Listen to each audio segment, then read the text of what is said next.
guess that explains why I lost the 2012 run for mayor of Pendleton. Do you remember? Do you remember?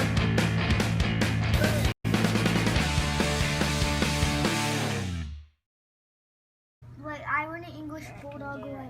Go down. I wanted to show you how I want mine.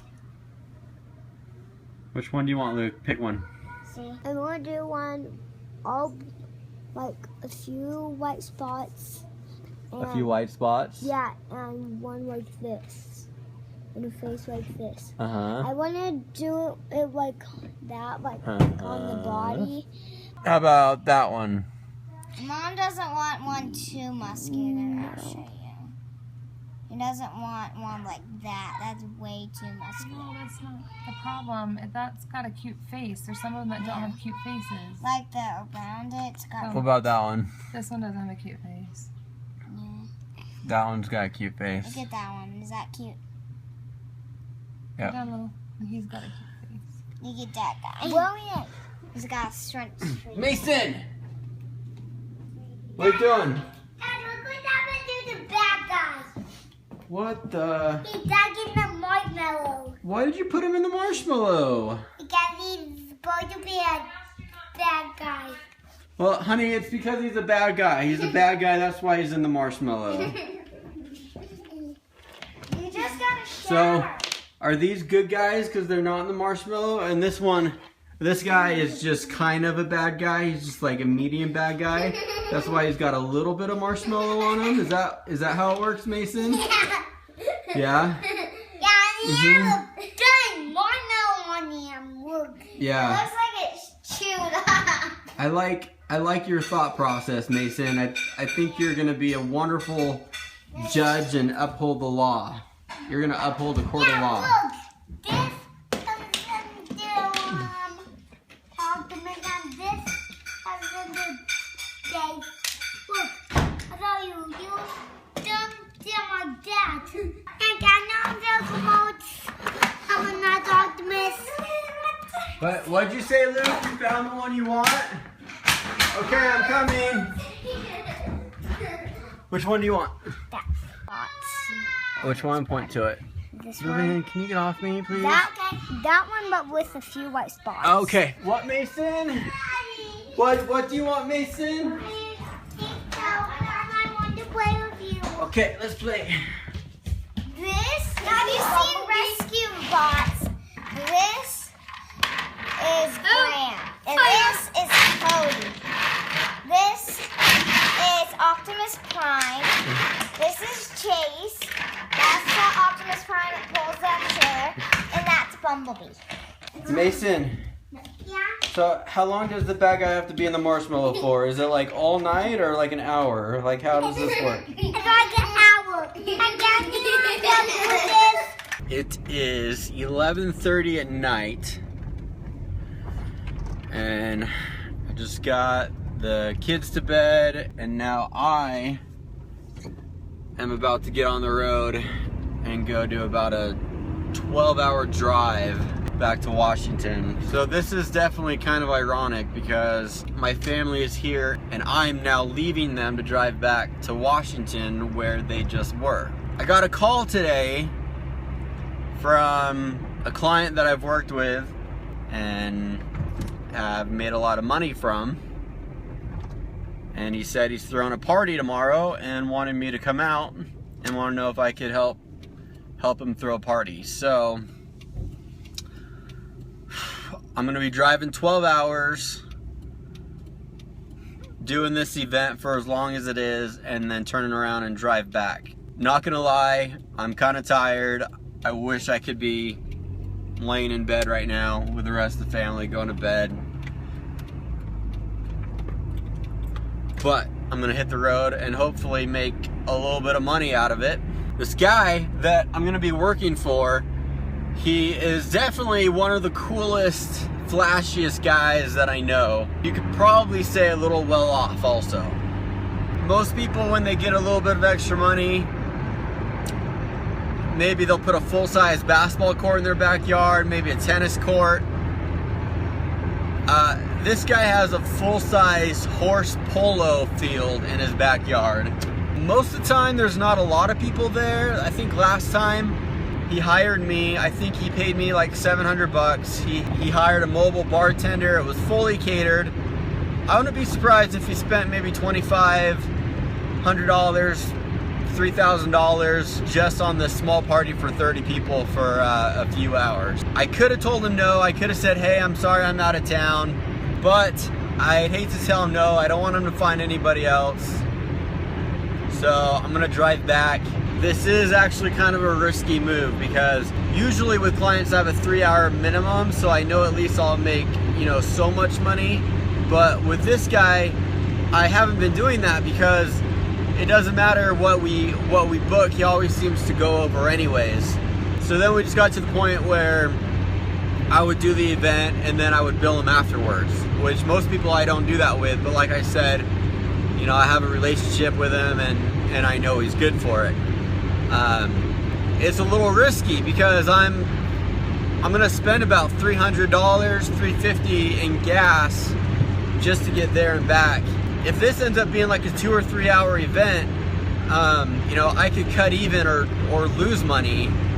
I'll spend, you know, 2 days drive time and setting up and doing this event for him, and I could lose money, so it's risky. So I'm really hoping that this is the right move. I'm really hoping that this is gonna end up being like a 7-hour event and I can end up covering my costs and end up coming back with an extra couple $100 or $300 or $400.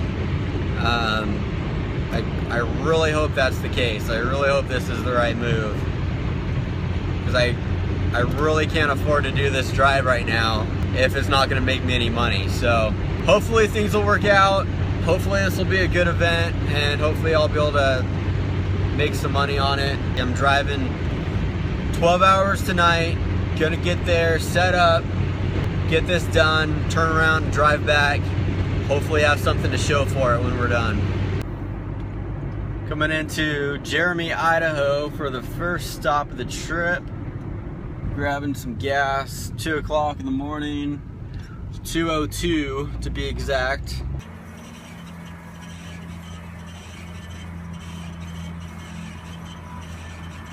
Every time I pump gas, I think to myself, man, I'm kind of wasting time. I should just sitting here not doing anything. I might as well go clean out my car or wash my windshield. Then I don't because I'm lazy, so I just stand here. And then as I'm pulling out of the gas station, I'm thinking, man, this windshield sure is dirty. Why didn't I clean it?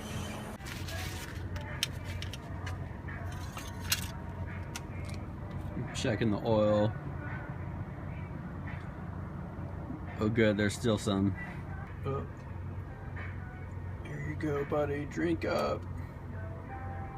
So this should get me through the rest of Idaho, hopefully. I do get nervous on long trips with this truck. Just hope it doesn't break down. Because if it does break down, I have T-Mobile, so I may not be able to get reception to call somebody. Alright, so coming in on about 9 o'clock in the morning, coming up on Pendleton. I'm going to stop and get some gas at Pendleton. Real quick though, I'm going to stop here at this viewpoint and get a shot of this view. Usually when I drive through this way, it is dark, so just the fact that it's got a little bit of light this morning, I thought I'd just pull over and check out this viewpoint. I pulled over and slept. Once I got into Oregon, I'd slept for, I don't know, judging by how stiff my neck is, probably about 2.5 hours. So let's go check out this view real quick.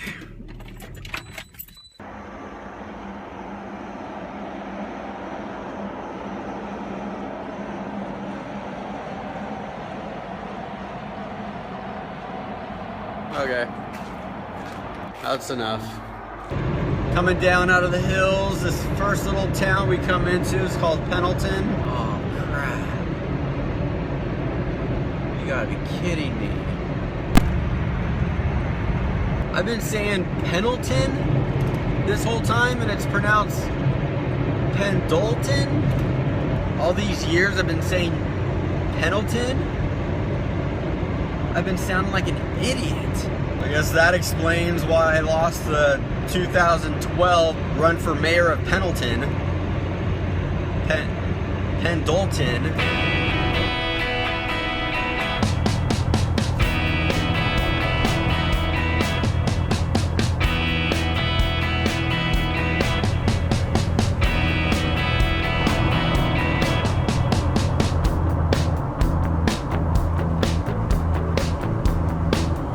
Coming up on Multnomah Falls. Should be able to see it right over there. Back that way.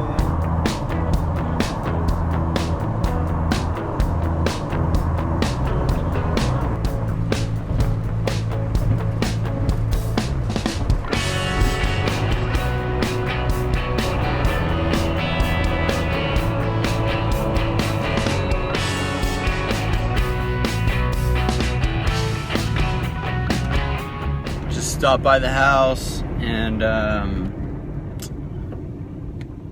just quickly enough to change and download some music. Now let's check this out. Looks like they got a bunch of horses out. Maybe we'll be doing a little horse polo. Check it out. There's red ones and there's orange ones. I think the red ones are gonna win. There's the polo field down there. This is what a polo field looks like.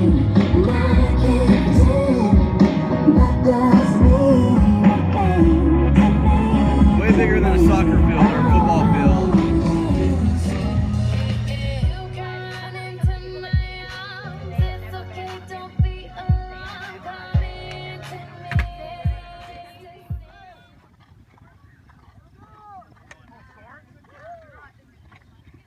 Alright, so I think I figured out how this works. It's pretty much just like Ultimate Frisbee, except for no Frisbee. Actually, I think it's more like hockey. It's like hockey, but instead of ice skates, you use a horse. And instead of using a puck, you use a ball. Other than that, it's just like hockey.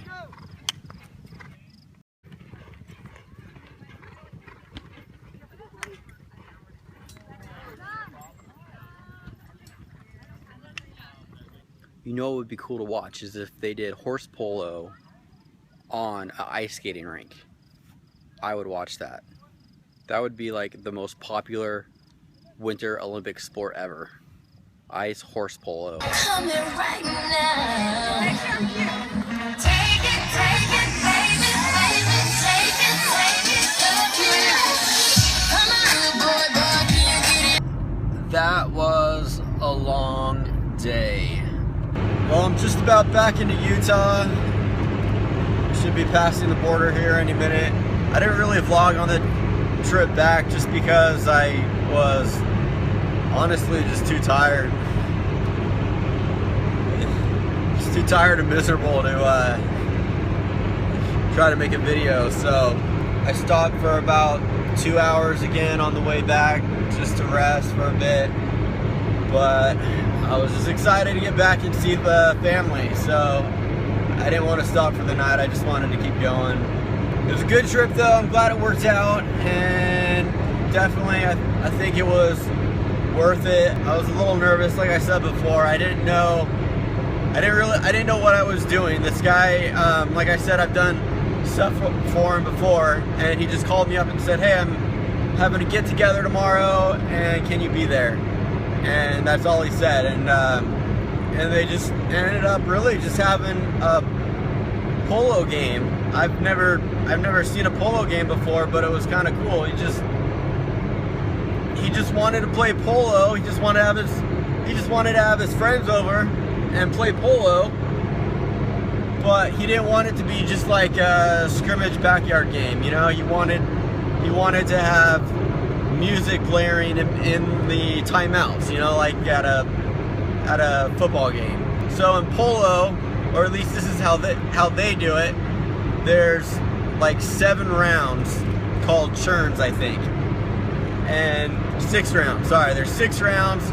They go for 7 minutes. So they play for 7 minutes, and then they have a break, and then they switch their horses. And he wants music blaring during the breaks, and he wants all the players announced when they come out, like he's at a basketball game, you know. He wants the big entrance and say when someone scores and says what the score is over the loudspeaker, and that's what he wanted. It was only a 2-hour game, and then he wanted to party afterwards with his friends, and that's what he wanted. And he was willing to pay $700 to have me do it. After gas, all will have made like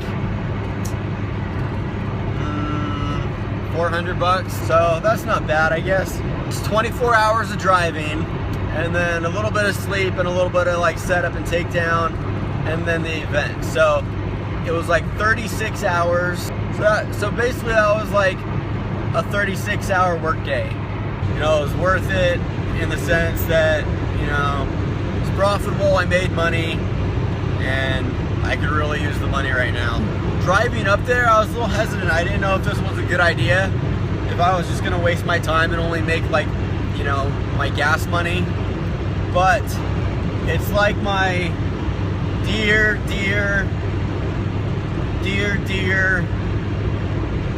friend Kate from A Ticket Anywhere says, you know, you're not gonna stumble upon opportunity by standing still. So sometimes there's an opportunity, you just gotta take it. It may work out, it may be a great opportunity, or it may not. But you're not gonna know if you don't try it. So I tried it, and it worked out. I'm super tired. My body's starting to get all achy from not sleeping, but, you know, at least it worked out, and I'm glad about that. Also, in the last 36 hours, I also learned something new. I learned that when you're driving in the evening into the night, you get more bugs on your windshield than you do when you're driving into the morning.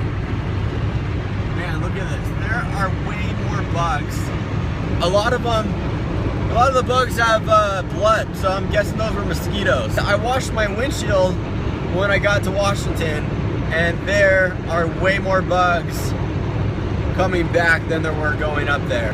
Just thought I'd pass that on to you so you can plan your trips accordingly.